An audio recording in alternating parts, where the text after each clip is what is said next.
Digital Audio Health by Simatrax.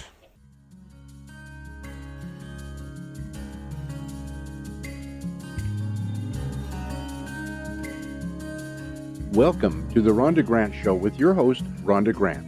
If you believe that there is more to life than what you see right now, and you want to find out more, listen in as her guests share their journey and their extraordinary experiences. Now, here is your host, Rhonda Grant. Welcome to the Rhonda Grant Show. Sometimes the universe has a way of placing people or obstacles in your path to help guide and direct you on your mission.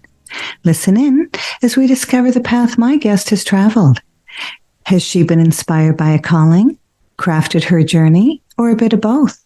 I invite you to embrace the conversation and to use it to help you to recognize if this is happening in your life. Our guest today is Annie Bourke, who is a cosmic heart intuitive. Annie is an international best-selling author, international animal communicator, and animal medium, podcast host, speaker, healer, and animal mom. Her mission is to raise global awareness of the importance of animals and for people to know that animals have souls. They understand everything that we say and are in our lives for a reason. She loves having conversations with animals and providing answers and peace of mind for their human parents. She is now helping animal parents to master telepathic animal communication in her animal communication mentorship program so that they can talk with their animals and deepen their relationships. Annie is also intrigued with our spiritual awakening and developmental journeys and has studied several healing modalities to support the well-being of animals and humans. She loves helping people discover more about their spiritual development journey and the soul connections with their animals. Welcome to the Rhonda Grant Show, Annie. Thank you. It's lovely to be back. Yeah, it's so nice to have you back on the show because our last conversation, we certainly didn't cover all the things that we wanted to cover. And so here we are back again. And I'd like you to talk about some of the places that you visited and how those places affected your journey. Okay. I've done lots of traveling. It's something that I really love because I'm just fascinated with different cultures. I'm fascinated with the scenery and I'm fascinated with the different animal species in the countries that I go to. So yes, it's a combination of all of those things that sort of pull me in different directions. From a spiritual perspective with soul growth, I would say that visiting Egypt is probably one of the most amazing places I've been to. The first time I went, I knew I wanted to go, like I felt a strong affinity. I've always loved things about ancient Egypt and done a lot of reading about it. But the first trip I did was really like a tourist trip with, going and seeing all the sites and going to some of the tombs and seeing the hieroglyphs, seeing the pyramids. Yes. But when I went back a second time, I deliberately picked a spiritual tour. And that was in 2012. And it was a really interesting process because I'd looked at a lady who was taking a tour in 2011 and she was going to be there for the 11-11-11 gateway. And that really resonated with me. But then I had the opportunity to do my Reiki Master coursework and get attuned on the 11th of the 11th of the 11th. So I decided I'd do the Reiki and I'd leave Egypt for another time. And then in 2012, in very early December, I got a message one morning, it must have been like 2:00 in the morning, saying, you have to go to Egypt. And I thought, okay. And I'd seen that this lady was taking another tour to be there for the 12-12-12 gateway. So this was early Sunday morning I got the message. So Monday I had commitments all day, but I messaged the lady that night and said, look, I'm interested in joining. If there's still a vacancy, can you let me know? And she was actually already in Egypt, so she had to check that there were vacancies for the cruise and other different things. And she got back to me and said yes, but I had to fly that Friday. And she very kindly told me that 2 other guests on the tour would be flying through Dubai and then flying to Cairo. So if there was any possibility that I could get to Dubai and book on the same flight as the other 2, it would mean I'd be arriving with 2 other people. So I had 4 days to sort out work and say I need to go on urgent holidays. And I'm handing over in 2 days. And then I had 2 days to go and get vaccinations and get my cats sorted into a cattery and get appropriate long-sleeved clothing to wear in the mosques and other places we were going. Mm-hmm. And everything was packed up about 10 minutes before I had to leave for the airport. So everything just flowed. It was really interesting. Like, I didn't have to send my passport away for a visa. You just get it stamped at the airport. You can get cash changed at the airport. There was a vacancy at the travel doctors for me to go and get the necessary vaccinations I needed. So it all just worked. And then one of the things I had to face, they actually had civil unrest at the time, and they were showing that there was a lot of unpleasant activity happening. And my travel agent said, "Are you sure you want to go?" And my mum said, "Are you sure you want to go?" Yeah. And I went to work on one of those last 2 days, and a vehicle lost control coming out of some property and ran into a car at the traffic lights. And if I'd been a couple of seconds later, it would have been me. And I thought, here's the universe telling me that I just have to overcome my fear and that things happen for a reason. And I found out afterwards that the priests and priestesses in ancient Egypt had to go through initiation processes where they had to overcome fear as well. So this was all part of preparing me for what I was going to have to do. Like, I had no idea why I had to go. I just knew I had to go. So it was just, faith that I was being led there for a reason. And where we actually stayed was in a guest house right opposite the Sphinx and the pyramids. So we looked straight out at them. It was absolutely wonderful. Saw the lights lighting up the pyramids at night for the sound and light shows. And the next morning we went into the pyramids, 6 o'clock in the morning. So it's pitch dark outside and there's lights inside, and I'd never been inside before. And it was just amazing the memories and flashbacks I was getting from being in there. So that was part of why I had to be in there and do some special processes. But then we went and did a meditation next to the Sphinx. We couldn't actually go right in next to it, which I would have liked to have done, but we were right next to it, so I still had an amazing experience. Mm-hmm. And in the meditation, it was explained to me why I was there and what I'd come to do. And then each of the temples we went to, I was told something that I had to do as part of my spiritual journey. So it was all like completing an initiation process that I mustn't have completed in a previous lifetime. So that was just fascinating, finding out what I needed to do for these different steps, culminating in a ceremony at Luxor Temple at night, which was just amazing. And so that really changed my energy going through that whole process, and getting lots of flashbacks about past lives. So really understanding past versions of me, and seeing the similarities and differences with the various versions of me that have happened since. So that whole experience, just having to trust in what I was being told and the messages that I was receiving and the visions that I was having, all very unexpected. I just had no idea why I was going. I just knew that I was, and that everything had unfolded perfectly so that I could go. So I knew it was meant to happen. And it was just, again, pre-planned that one of the people that I met in Dubai had actually had a past life with me. We'd been connected. Wow. And so it was partly her purpose to be there to help me with all the processes that I had to do. We'd never met before, but we recognised on a soul level that there was a really powerful connection there. So that just opened my eyes to so much. Well, yeah, and there is a huge energy vortex around the pyramids, is there not? Look, I think when I went the second time, I hadn't really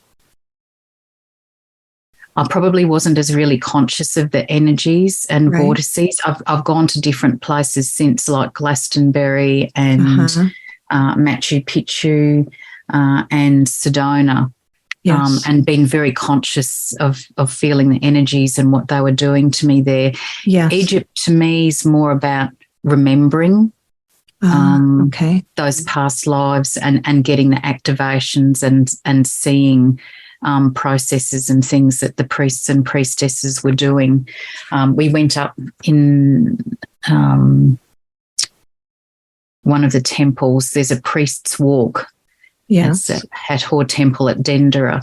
Mhm. And as you go up the priest's walk, all the walls have got beautiful engravings on them, and the steps are really worn. So you just know that so many priests and priestesses have walked up there before.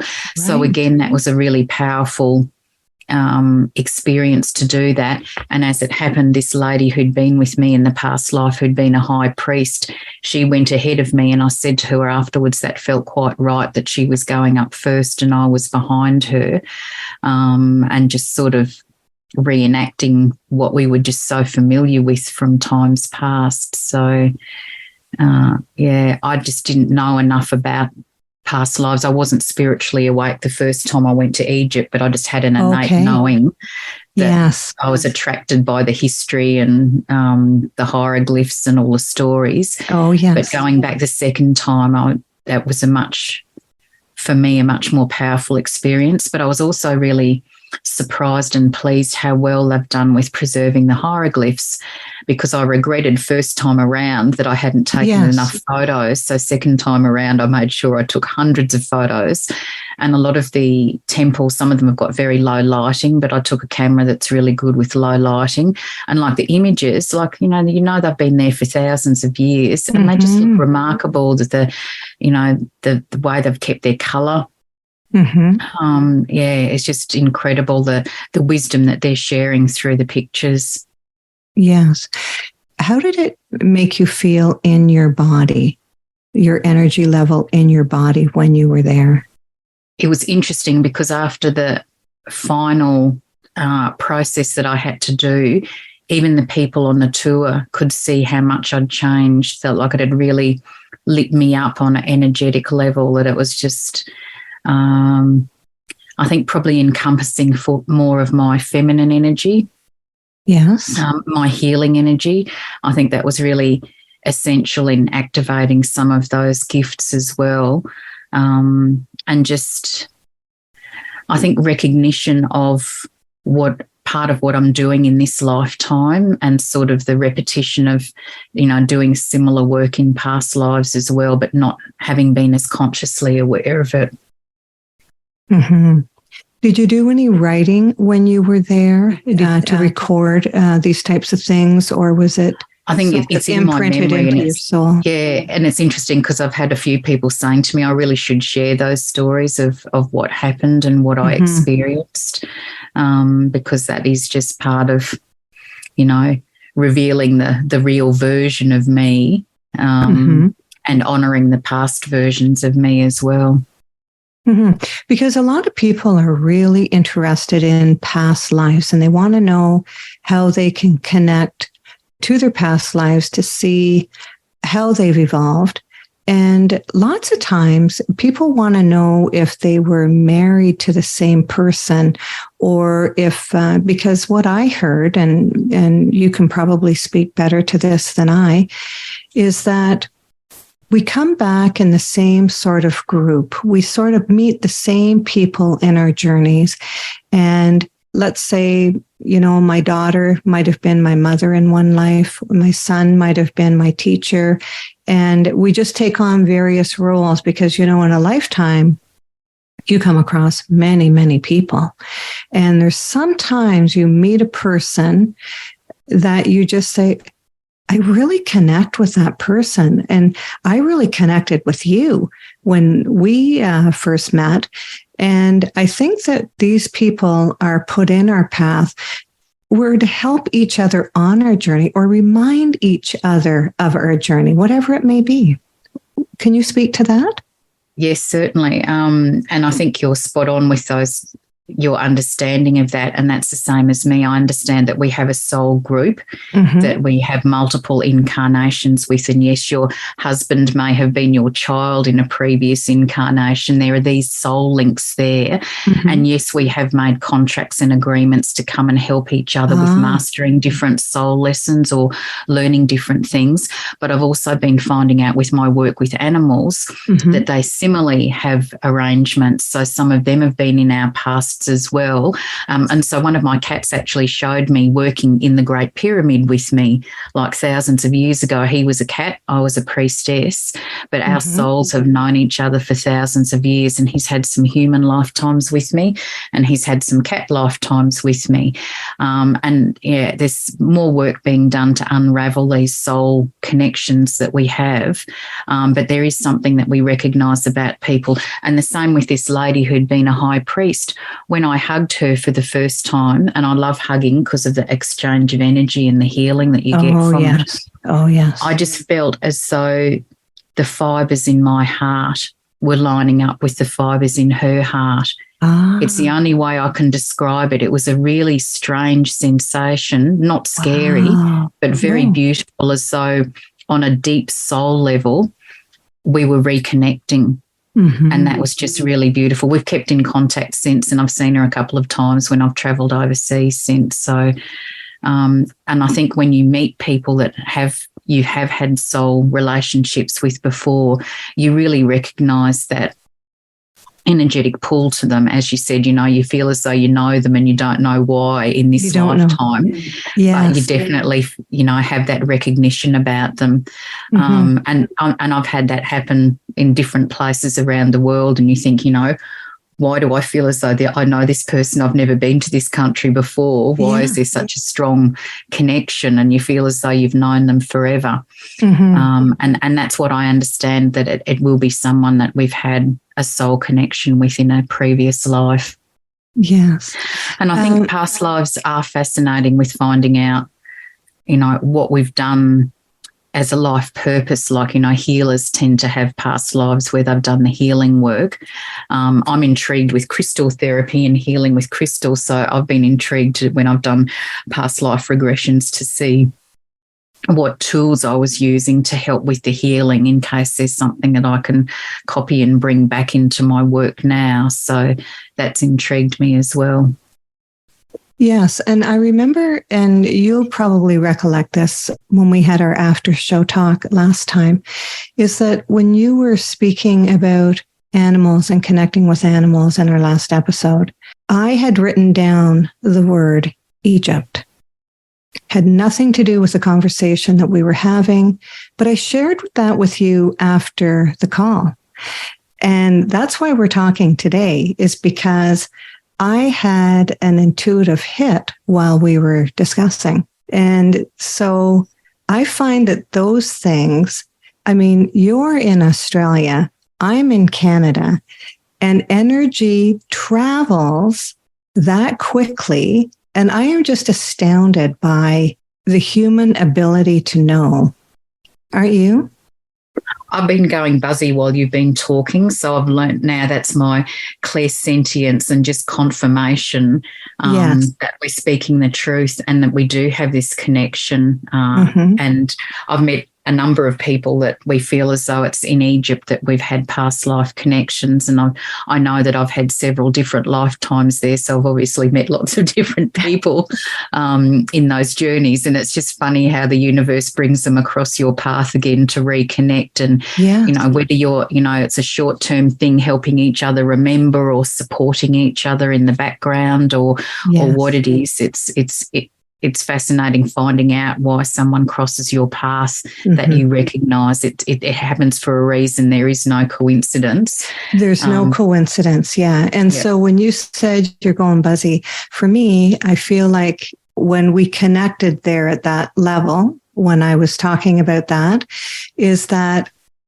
I feel like my cells are chattering to each other. Yes, like this is a very strong connection. And it just amazes me unbelievably. You talked about also spending some time in Sedona. What was that like compared to Egypt? If you want to compare it, maybe it's completely different, but I'd like you to speak about that. Yeah, and it's interesting because the lady who led that tour was the lady who led the second tour I went to in Egypt.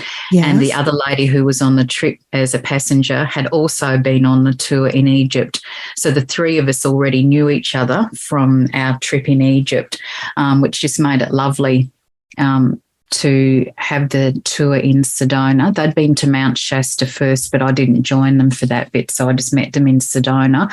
I'd never been to Sedona before, but I'd heard about all these energetic vortices that are around and really beautiful scenery where some of these energy places are. So we stayed in a house that had beautiful hummingbirds coming to visit us, and we were feeding them. So really lovely energy. And then we just travelled around every day and went to all these different sites and just did activations and felt the energies. And just the scenery was just amazing. And then just sort of, having the buzzy sensations and feeling the energy coming into your body when you're standing in these very potent places. One of the places we went to, our tour guide led us over to the left, but I was feeling a really strong pull to go over to the right. Oh. So we went and did our activations on the left, and then she respected what I was feeling, and we went over to the right. And there was a great big tall stone set in the ground, and I just felt that we had to touch this stone. So we all put our hands on the stone and did some more activations. Then I could feel it vibrating. And it's a great big stone. It's not a little tiny thing, it's up waist height. And the whole thing, I could feel my hands going up and down as though this stone was going to lift up out of the ground, levitating. It was just so powerful. Wow. So there was obviously another really strong point there. And again, whether that was me tuning into frequencies, I'm interested in the ley lines and the energies, and whether that was doing something to help reactivate some areas that had been dormant for a while. It's something I want to explore more, and using crystals to help the energy of Mother Earth as well. So that was just an amazing experience. With that stone. But everywhere we went, it was just, and I know you've said that you were interested in going there too. And I had no idea what I was going to expect with feeling the energies there. And we had the opportunity to connect to some local people. So we went and did some medicine wheel work and walked in some labyrinths and did some very special meditations in some absolutely beautiful sites. So it was just being open to whatever opportunities arose. I'd particularly picked somewhere to stay for my first night that was right next to a crystal shop that I'd Googled. Awesome. So I arrived jet lagged, no sleep, straight into the crystal shop to see what was calling me. Right. And then went back the next morning to see what I'd missed feeling the energy of, and bought some absolutely beautiful pieces. And so I took some of them with me then to the places we went to, so I could get the energy and the crystals too and bring that home with me. And it sounds strange to people who haven't experienced it before, but it's because I've done a lot of work with crystals in past lives and now in this one as well. I just really feel the energies of them and love using them for healing support for humans and for animals. Animals in particular are very sensitive to frequency, so they totally understand the crystals. My cats love it when I make the grids to help support people and animals, and they go in and lie on them and move the crystals around and adjust the frequencies so that they're actually activating at a higher level. They've taught me so much about healing with crystals because they're gifted healers. Some of them have been humans in past lives and done healing, so they can pass that information on as well. When you talked about the large stone that you came across and feeling the energies, a person really has to be anchored in themselves, because if you're not, to someone else, they would run for the hills. I mean, that would terrify them that they were receiving that much energy from an inanimate object, right? And so you must be really anchored in your power. And I'm just amazed by that. I think it's just been because I'm curious. Like when I had my spiritual awakening, I had no idea that's what was happening. I'd never heard anything about a spiritual awakening. None. And my clairvoyant gift switched on. And I thought, what is this? And what am I supposed to be doing with it? And I've it just can been be on really this huge, scary. I've just been on this huge learning journey since because I'm just so intrigued and with different ways of healing. But yes, talking about the energy, I didn't tell you when we were in, we went to Abydos in Egypt, and I hadn't been there on my first trip, and we went to the Seti temple, and my friend, the high priest, said that we had to go and stand in the Isis temple. So we went and stood there, and she'd got a message that we had to stand on some particular stones on the floor, and I had to stand on this triangular stone. And when I stood on it, it felt as though there was this whole powerful bliss energy coming up through the floor into my body. I've never felt anything like it. And the energy was just so powerful. It was actually pushing me backwards and forwards and side to side while I was standing on it. But I was just overflowing with bliss. Like the sensation was just so joyful, so happy, just standing on this stone in the middle of a temple. So there was some kind of energy vortex or something underneath. So I stepped off the stone, got back on again, and the same thing happened. So I absorbed all of that energy, and then I got off and I did it for a third time, and the same thing happened. I got off, I got on again, nothing. So I'd got all the energy that I needed from those 3 episodes. But yeah, again, just, you know, my friend got the message, this is what we have to do. Yes. So just going with the flow and being guided by your soul and the messages that you receive, that's just, yeah, it just changed a lot of things for me. Yes. And when you were in Sedona, did it ignite your creativity? Did you do any writing while you were there? Look, I was getting a lot of visions, which our guide was helping to explain. Like I was seeing clairvoyant visions and not sure what I was seeing and why I was seeing it. So she explained that. I probably have written down some of the things because some of the places we went and I took the crystals with me and they were absorbing the energy as well. And that was just, you know, standing there with a crystal on your head in the middle of a park just looks really weird. But, you know, I was told, you know, have the crystal on your head and, you know, whether that was helping transmit energy in, I don't know, but that's just what I was told to do. So I just went, you know, just followed what I was being told to do. Yes. Well, that's your crown chakra, right? Yep.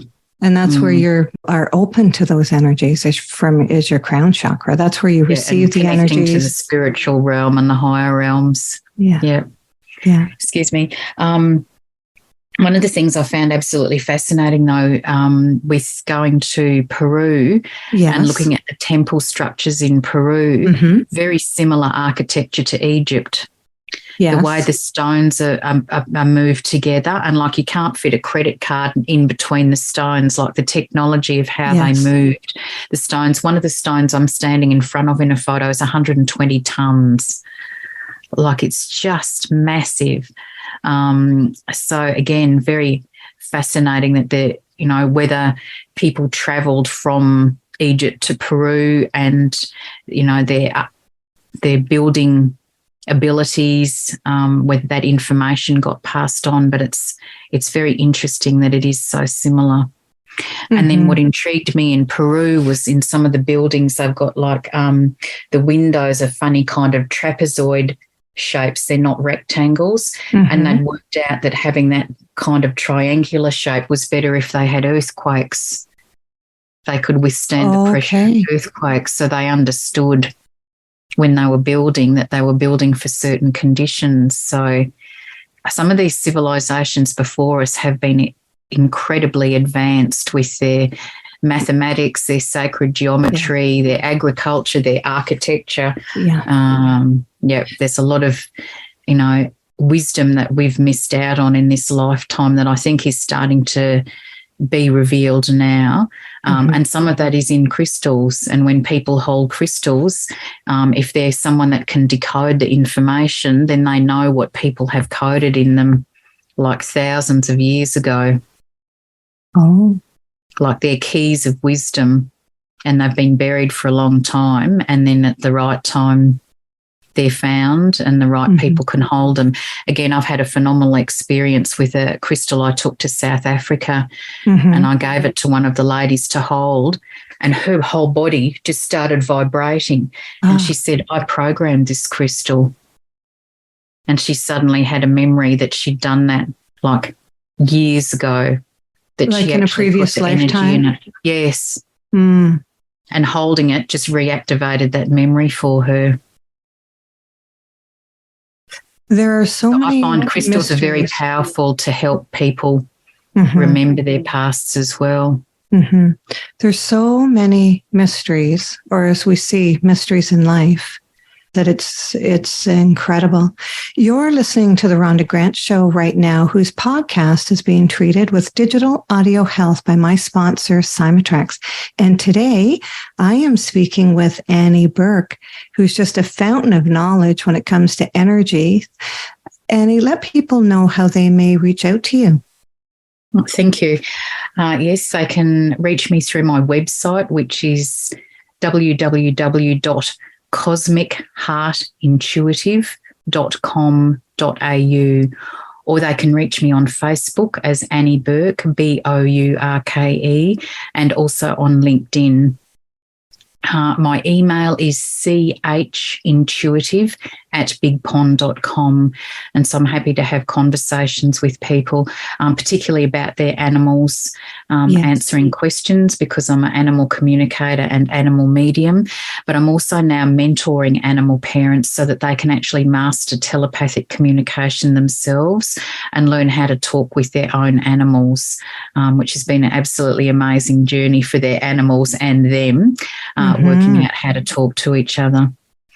Also written 2 books, and I'm currently writing my 3rd book because the animals have taught me so much since I wrote my first book that I want to keep sharing their wisdom with the world. Wonderful.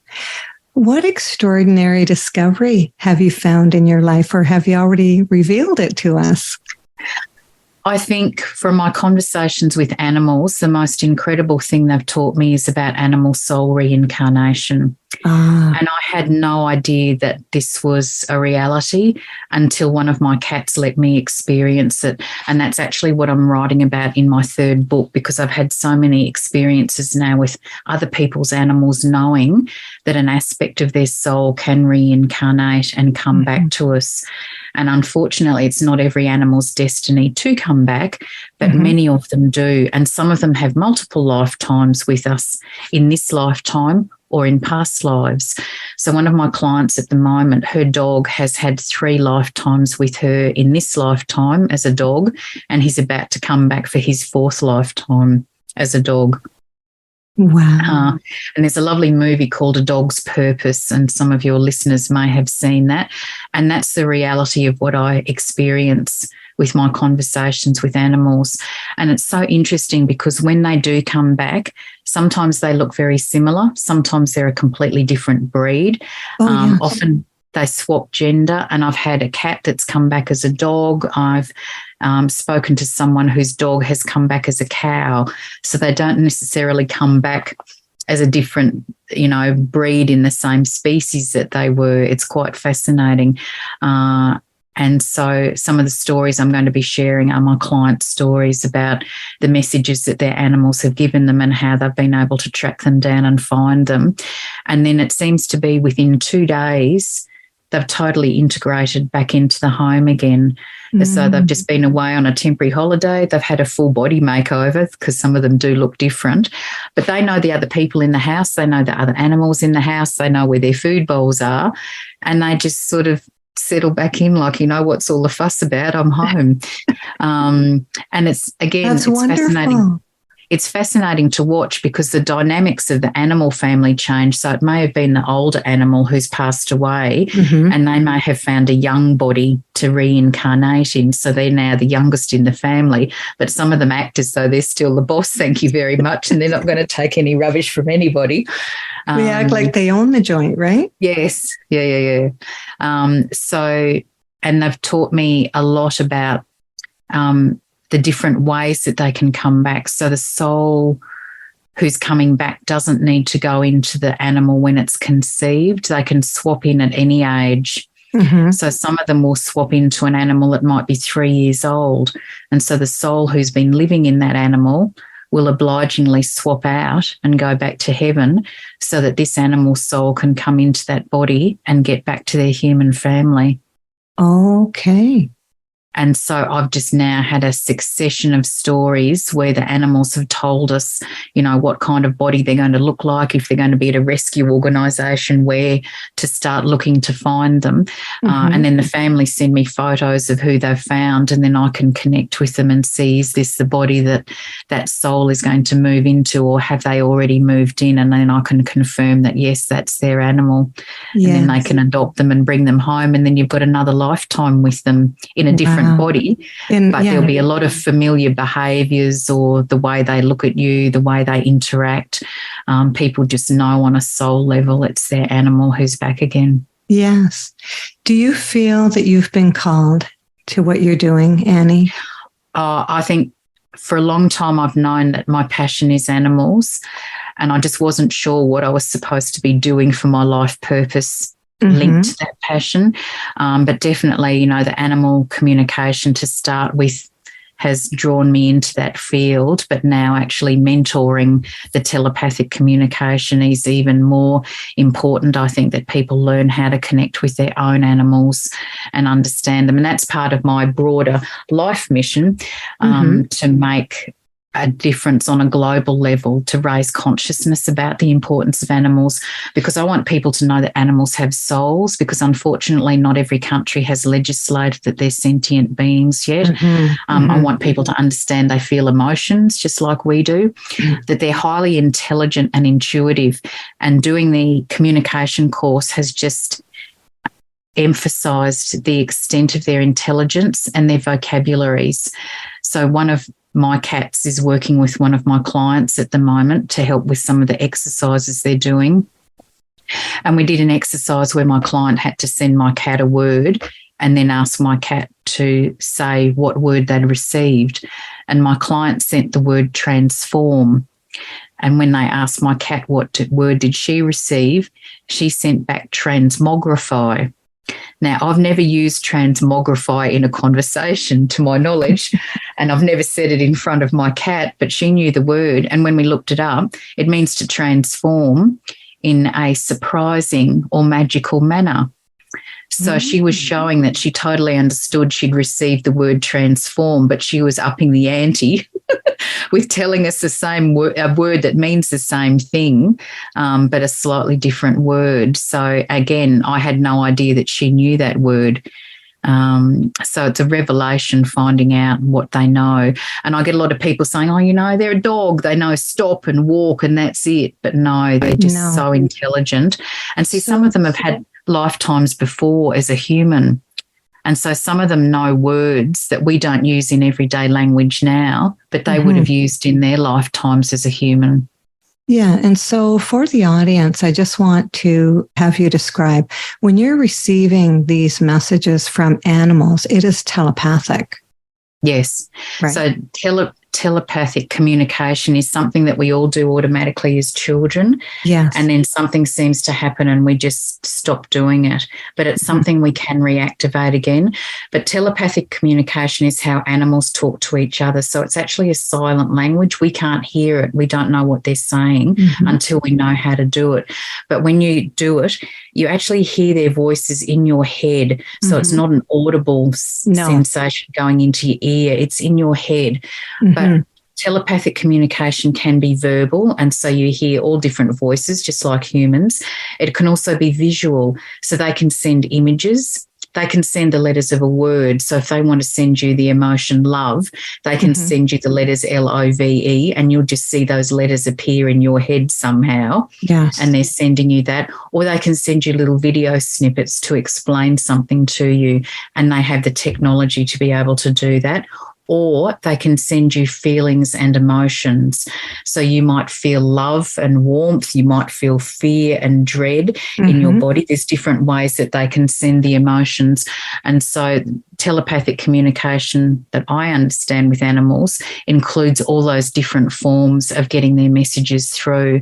And some of them have preferences for visual or verbal, just like humans have preferences for communication.